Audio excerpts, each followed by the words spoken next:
Hello, welcome to Nyambung, a program to make you click and connect with me, Dina Prapto Raharja, and my co-host, Nadila Amani.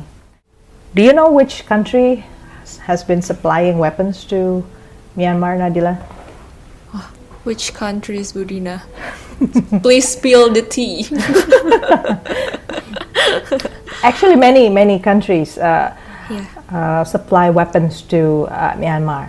But of course, there are the big suppliers, that includes China, India, and Russia, and the United States. Okay, other sources include South Korea, Philippines, they say as well. Maybe that's from USA after all, Philippines, and then Israel, Ukraine.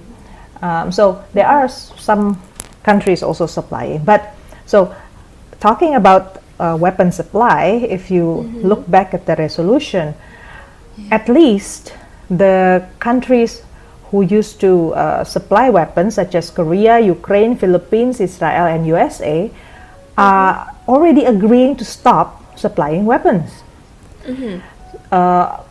Therefore, the homework remains to convince China, India, and Russia to not supply weapons. And again, their position is just abstaining. So there are still rooms to negotiate.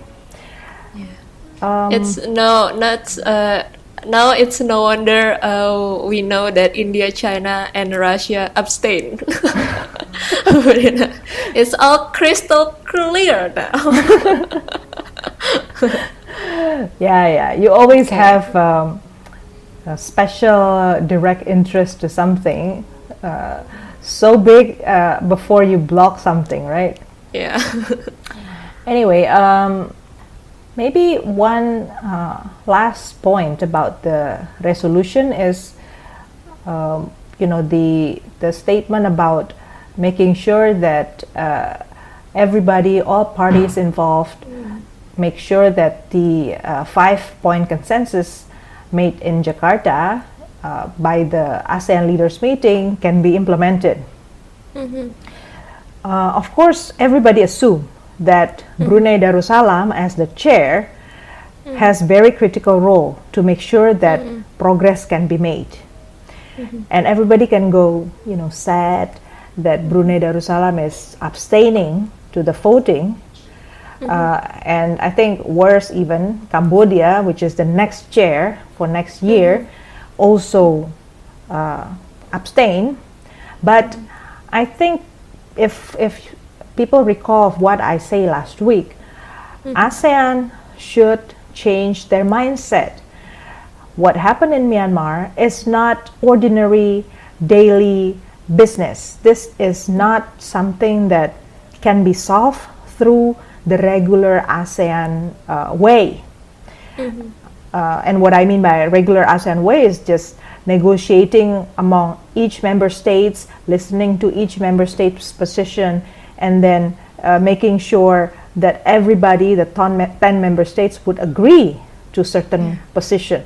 This is not gonna be that way. It's a different kind of context, different kind of reality. And don't forget, Myanmar agree for something fundamental to change inside of their country. That means that's a green light already for the rest of ASEAN member states, even if Brunei and Cambodia choose to be quite passive, to push for change. So the locomotive of change should be the countries who support the resolution. They need to propose some extraordinary meetings, special meetings inside of ASEAN, trying to consolidate the support and make sure that the Tatmadaw is not going to ignore this resolution. And this, I think next time maybe we can also discuss about this further. The latest the latest development in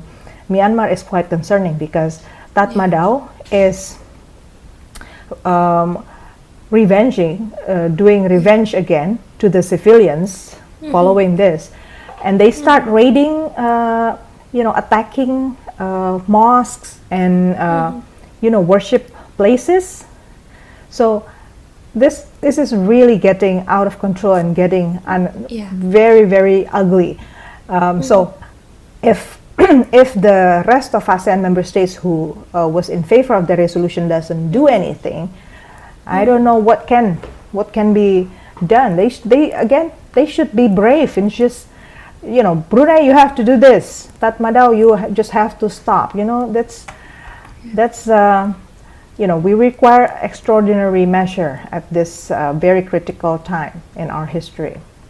Okay, yeah, I agree with you, Budina. The situation is getting out of hand and it's quite frustrating, actually. So we hope this will be the light indicating the end of the tunnel, right, Budina?